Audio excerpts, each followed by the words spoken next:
महाराष्ट्राला एका विकासाच्या उंचीवर घेऊन जाण्यासाठी वेगळा निर्णय घेणारे प्रशासनाचे पकड असणारे देवेंद्र फडणवीस साहेब आपल्या बरोबर करत आहेत.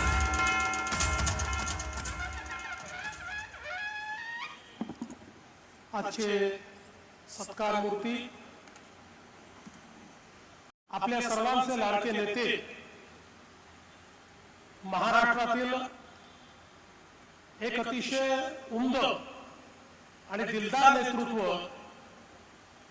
आपल्या सर्वांचे दादा माननीय नारायणरावजी राणे साहेब, आमचे मार्गदर्शक आदरणीय नितीनजी गडकरी, श्री राधाकृष्ण विखे पाटील जी, आशिष शेलारजी, राणे साहेबांना भक्कम साथ देणाऱ्या आमच्या नीलमबहिणी, मंत्री उदय सामंतजी, नितेश राणेजी, निलेश राणेजी, सुनील तटकरेजी, रवि चव्हाणजी, प्रसाद लाडजी, दीपक केसरकरजी, प्रवीण दरेकरजी, प्रभाकर सावंतजी, दत्ता सामंतजी, मनीष दळवीजी, प्रमोद कामतजी, अतुल काळसेकरजी, प्रमोद जठारजी, मंचावर उपस्थित सर्व मान्यवर, राणे साहेबांवर मनापासून प्रेम करणारे या ठिकाणी उपस्थित सर्व भगिनी आणि बंधूंनो, खरं म्हणजे राणे साहेबांच्या बद्दल विविध वक्त्यांनी अनेक गोष्टी या ठिकाणी सांगितल्या, पण मला हे सौभाग्य लाभलं की अनेक वर्ष महाराष्ट्राच्या विधानसभेमध्ये मी त्यांच्यासोबत काम करू शकलो आणि विधानसभेची कारकीर्द जी सुरू केली ती त्यांच्या नेतृत्वातच आम्ही सुरू केली. त्यावेळी आमच्या भाजपचे नेते गोपीनाथरावजी मुंडे होते आणि सभागृहामध्ये आमच्या सर्वांचे महायुतीचे नेते माननीय नारायणराव राणे होते.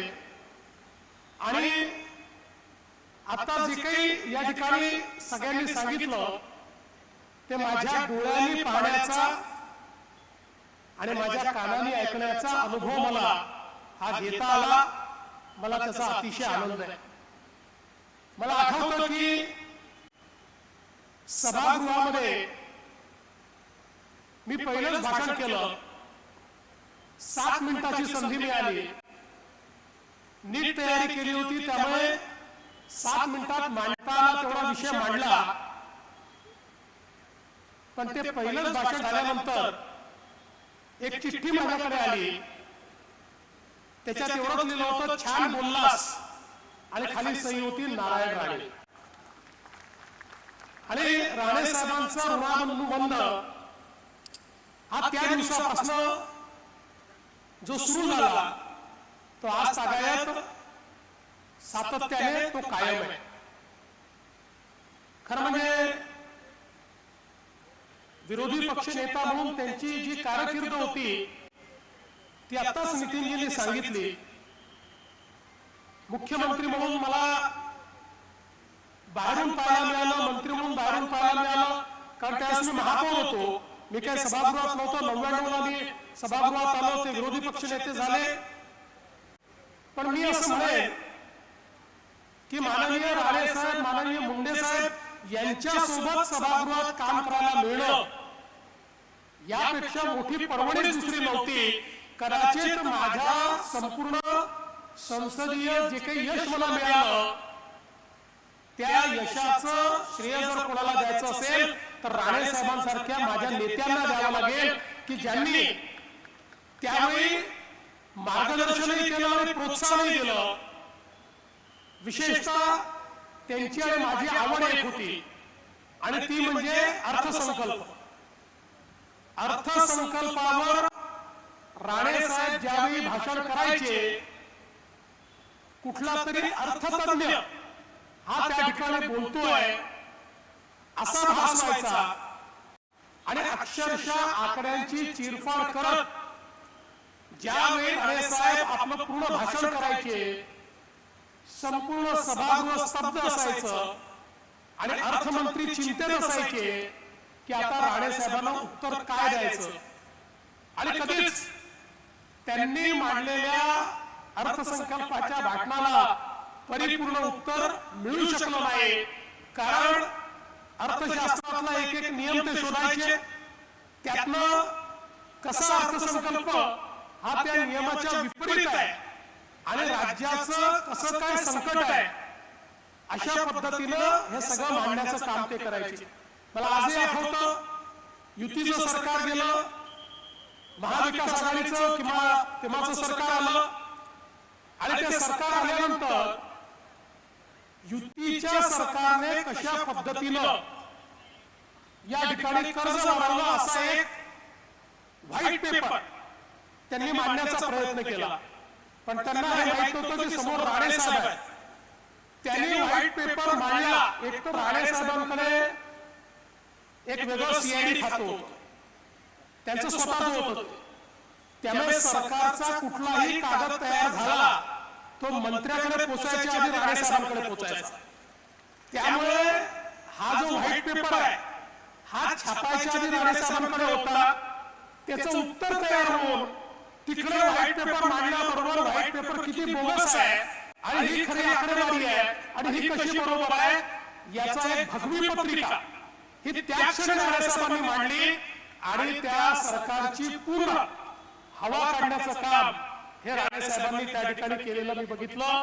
त्यामुळे खरं तर या सभागृहामध्ये बजेटवर कसं बोललं पाहिजे हे आम्ही त्यांच्याकडनं शिकलो आणि मला स्वतःला त्यात खूप इंटरेस्ट असल्यामुळे मी 2002 साली बजेट कसं वाचावं असं एक पुस्तक लिहिलं आणि या पुस्तकाचं विमोचन कोणाच्या हाताने करायचं. राणे साहेबांपेक्षा मोठा कोण आणि राणे साहेबांपेक्षा यातली अथॉरिटी कोण. मी राणे साहेबांकडे गेलो, म्हटलं दादा माझं असं असं पुस्तक आहे, आपल्याला याचं विमोचन करायचं आहे. मला म्हणाले अरे मुख्यमंत्र्यांना बोलव. म्हटलं तुमच्या हाताने करायचं आहे. म्हणाले मुख्यमंत्र्यांच्या हाताने कर. म्हटलं माझा काही मुख्यमंत्री विलासरावजी होते पण माझा काही फार मी नवीन होतो, माझा काही फार संबंध नाही आहे. म्हणाले मी त्यांना सांगतो ते याचं एवढं चांगलं पुस्तक तू लिहिलेलं आहे, मी तर राहीलच पण हे पुस्तकाचं विमोचन हे विलासरावजींच्या हस्ते झालं पाहिजे. त्यांनी पुढाकार घेतला आणि त्या ठिकाणी विलासरावजींच्या हस्ते त्याचं जे काही विमोचन आहे ते झालं. मला आजही आठवतं की 2004 साली 3 साली ज्यावेळी डिसेंबरच्या महिन्यामध्ये उत्कृष्ट संसदपटूचा पुरस्कार द्यायचा जी समिती बनली होती, त्या समितीने राणे साहेबांची चर्चा केली. राणे साहेब होते, मुंडे साहेब होते, माझी पहिली टर्म होती. पण त्यांनी सांगितलं की तुम्हाला जर या ठिकाणी परफॉर्मन्सवर आधारित उत्कृष्ट संसदपटू हा पुरस्कार द्यायचा असेल तर तो तुम्ही देवेंद्रला द्या आणि त्यांच्या शिफारसीने किंवा त्यांच्या पुढाकाराने मला त्या काळामध्ये उत्कृष्ट संसदपटू हा पुरस्कार पहिल्या स्तंभामध्ये त्या ठिकाणी मिळाला. खरं म्हणजे मी जसं मगाशी सांगितलं, राणे साहेब ज्यावेळी एकेका विषयावर बोलायचे मला असं वाटतं की वाभाडे काढणं या शब्दाचा जो काही अर्थ आहे तो अर्थ म्हणजे त्यांचं भाषण असायचं आणि कुठल्याही मंत्र्यांनी फाईल सही केली की त्याच्यातली नोट राणे साहेबांकडे असायची आणि मग त्याच्यामध्ये जर काही गैरव्यवहार असेल, भ्रष्टाचार असेल तर मात्र राणे साहेब असं झोडपून काढायचे की त्यामुळे त्यांचा प्रचंड मोठा दरारा हा विधानसभेमध्ये आम्ही बघितला. मगाशी जसं तटकरे साहेबांनी सांगितलं आम्ही सगळे त्यांचे सैनिक होतो आणि मला असं वाटतं की 99 ते 2004 हा महाराष्ट्र विधानसभेतला जो विरोधी पक्ष आहे हा त्याच्या आधीच्या इतिहासात झाला नाही आणि त्याच्या नंतरच्या इतिहासात झाला नाही. अशा प्रकारचा विरोधी पक्ष आमचा होता. आमचे नेते राणे साहेब होते आणि आम्ही सगळे शिवसेना भाजपचे लोक आणि विशेषतः आम्ही सगळे तरुण आमदार असे तुटून पडायचो की त्या ठिकाणी सरकारला पळताभुई थोडी व्हायची. मी खरं सांगतो आम्ही विरोधी पक्षात होतो पण कधी विरोधी पक्षात असं वाटलं नाही, कारण राणे साहेबांचा दरारा असा असायचा की त्यामुळे आपणच सत्ता पक्षात आहोत असा भास आम्हाला व्हायचा. आम्हाला थांबवण्याची हिंमतच कोणामध्ये नव्हती, कारण आमचे नेते राणे साहेब होते. आणि म्हणून हे जे काही त्यांचं जे कार्य होतं त्यातलं इतक्या गोष्टी या शिकायला मिळाल्या. पलीकडच्या काळामध्ये खरं आहे की ते समोर गेले, पण मंत्री म्हणून म्हणजे मला हे आठवतं की आता उल्लेख खरं म्हणजे करावा करू नये, पण ज्यावेळेस भुजबळ साहेब गेले आणि भुजबळ साहेब गेल्यानंतर समोर गेल्यानंतर 99 ते 2004 मला आठवतं की इतका त्रास आमच्या बाकावरचे लोक भुजबळ साहेबांना द्यायचे, खूप भुजबळ साहेब पुरून उडायचे. पण राणे साहेब गेल्यानंतर मात्र कोणीही कधी त्यांना त्रास दिला नाही, कधी त्यांचा विरोध केला नाही.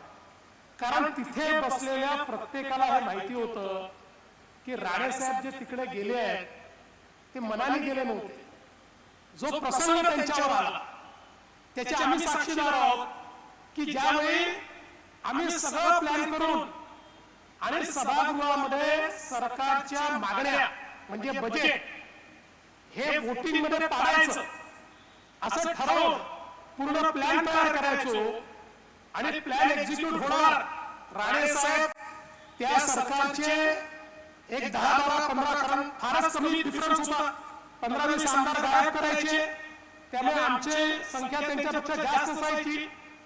आणि अशा वेळी अचानक कोणाचा आदेश याचा मला माहिती नाही, पण 8-10 लोक निघून जायचे आणि राणे साहेबांनी केलेला प्लॅन हा त्या ठिकाणी दुर्दैवाने तो आम्हाला परत घ्यावा लागायचा. ते जे काही शल्य त्यांचं असायचं ते अतिशय जवळून मी बघितलेलं आहे. मी लहान होतो त्याच्यामुळे राणे साहेब असतील, मुंडे साहेब असतील, सगळी कामं मला सांगायचे. त्यामुळे आमचं सभागृहात काम संपलं की राणे साहेबांच्या चेंबरला आम्ही जाऊन बसायचो. त्या सगळ्या गोष्टी खूप जवळून पाहायची संधी मला मिळाली. आणि म्हणून मला असं वाटतं की त्यावेळेस राणे साहेब गेल्यानंतर आणि मला हेही आठवतं की विशेषतः एक असा काळ तो बघितला की काही लोक विरोधी पक्षात होते पण ते राणे साहेबांसोबत होते. त्याच्यामुळे एक वेगळ्या प्रकारची परिस्थिती ही सभागृहामध्ये आम्हाला पाहायला मिळायची. पण हे सगळं राणे साहेबांनी त्यांच्या कर्तृत्वाने आणि प्रेमाने कमावलेलं होतं. राणे साहेब हा व्यक्ती अतिशय दिलदार व्यक्ती आहे.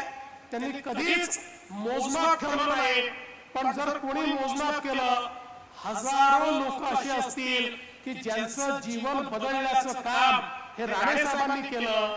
शेकडो लोक असे असतील की ज्यांना मुंबईमध्ये कधी जन्मात घर घेता आलं नसतं, पण त्यांना घर देणारे राणे साहेब होते. ज्यावेळी वेगवेगळ्या प्रकारे गरिबांना घर देण्याचे संदर्भात त्या काळामध्ये मुख्यमंत्र्यांना जेव्हा अधिकार होता त्या अधिकाराचा वापर हा गरिबांकरता करणारे हे राणे साहेब होते.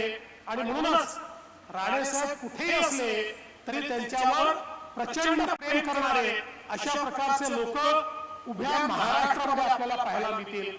खरं म्हणजे तो काळ असा होता की ज्या काळामध्ये राणे साहेबांनी महाराष्ट्रामध्ये एक सर्वमान्य नेतृत्व म्हणून आपली पकड बसवली होती. आणि महाराष्ट्राच्या प्रत्येक जिल्ह्यात वैयक्तिक नारायणराव राणे साहेबांना मानणारे असा एक फार मोठा वर्ग हा त्यांनी तयार केला होता. त्यामुळे तीच खऱ्या अर्थानं पुढची त्यांच्या राजकारणाची जी शिदोरी आहे ती शिदोरी आपल्याला ती पाहायला मिळते. खरं म्हणजे प्रत्येक गोष्टीत शिस्त असली पाहिजे हा त्यांचा आग्रह. सभागृहामध्ये पूर्ण वेळ बसलं पाहिजे हा त्यांचा आग्रह. चर्चांमध्ये भाग घेतला पाहिजे हा त्यांचा आग्रह. आणि कुठलंही काम करायचं तर ते गुणवत्तेनंच करायचं. गुणवत्तेमध्ये राणे साहेब कधी तसूभरी कॉम्प्रोमाइज करत नाहीत.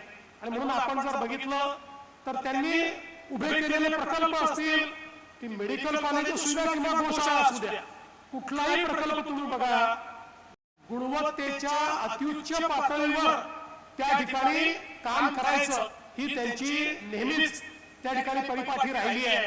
आणि म्हणूनच जर कुठे जसं नितीनजींनी सांगितलं कुठेही गुणवत्तेशी कॉम्प्रोमाइज होत असेल तर बेधडक सांगणारे राणे साहेब आहेत.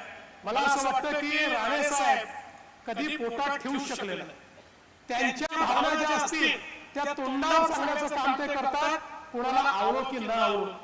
पण तसं पु ल देशपांडेंनी म्हटलंय, कोकणातला माणूस कसा असतो, तर कोकणातला माणूस हा इथल्या फणसासारखा असतो.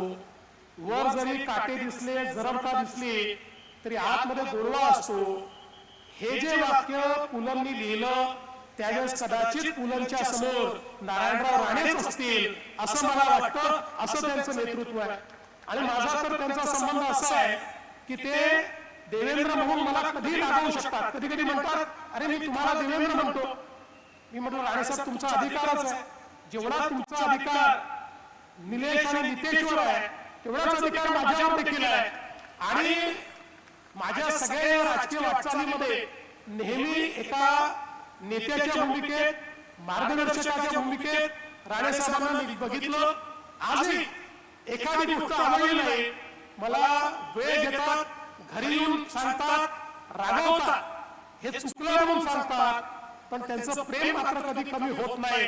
मला ते नेहमी असं म्हणतात, राणेसाहेब जेव्हा जेव्हा माझ्याकडे येतात तेव्हा मला म्हणतात, बघा मला एखादा जर राग आला ना तर मी त्या ठिकाणी बेमुरवत असतो, मी काही त्याला सोडत नाही. पण तुमच्या समोर आल्यानंतर मला राग निघून जातो. तुम्ही काय करता मला माहिती नाही, पण माझा राग निघून जातो. अशा पद्धतीनं मला खरं म्हणजे अतिशय प्रेम हे राणेसाहेबांनी या ठिकाणी दिलं.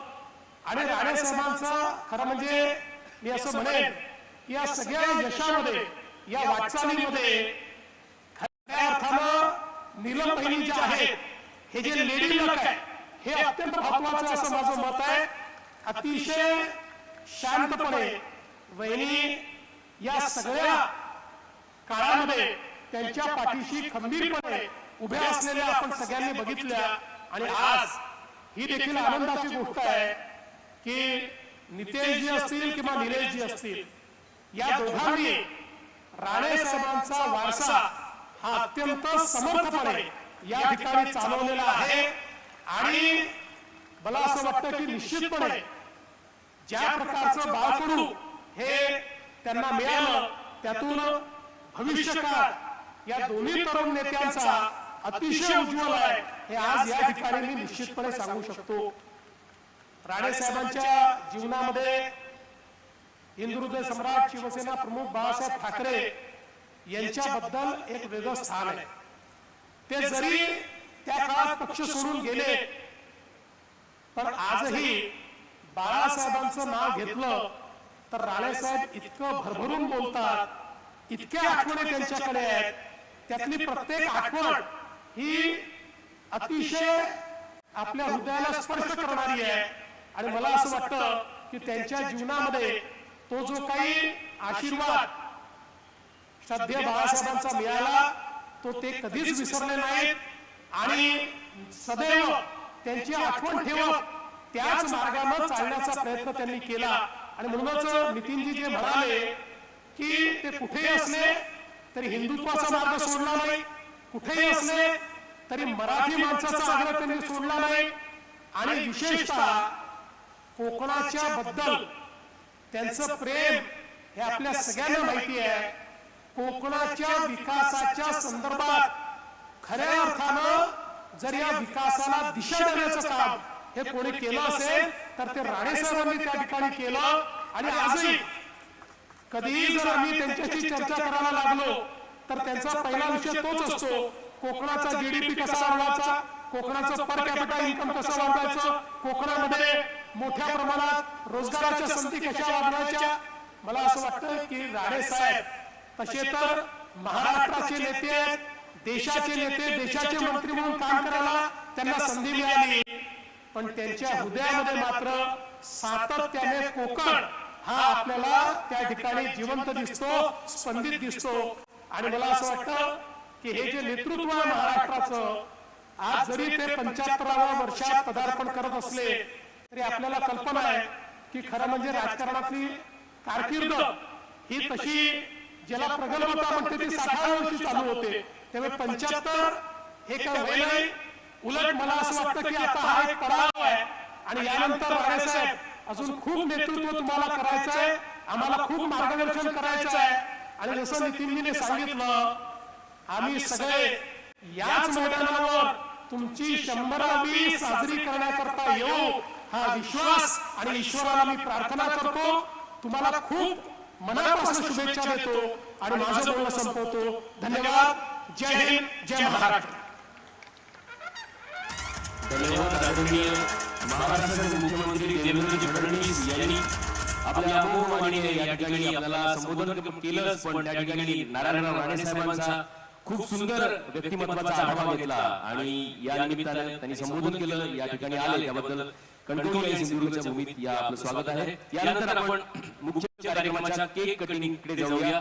नारायणराव राणे साहेबांचा अमृत क्षण हा अमृत महोत्सवी वर्षात राणे साहेबांनी पदार्पण केलेला आहे आणि आमच्या संपूर्ण सिंधुदुर्ग वासियांसाठी, कोकण वासियांसाठी आणि संपूर्ण महाराष्ट्रासाठी ही आनंदाची, स्वाभिमानाची गोष्ट आहे. राणे साहेबांचं नेतृत्व, बुलंद आक्रमकता आणि त्याचबरोबर संवेदनशील हळवमन याचा सगळ्यात संगम आहे. तो सगळ्याच लोकप्रतिनिधी, लोकनेते आणि आता या ठिकाणी दस्तूरबुद्ध महाराष्ट्राचे मुख्यमंत्री देवेंद्रजी फडणवीस साहेबांनी या ठिकाणी त्यांचा आलेख आहे तो आपल्या समोर मांडला. हृदयपूर्वक प्रेम भावना म्हणजे काय असतं आणि राणे साहेबांचं व्यक्तिमत्व किती उजळलेलं आहे याची प्रचिती या निमित्ताने आपल्याला येते. हा अमृत क्षण आपण समृद्ध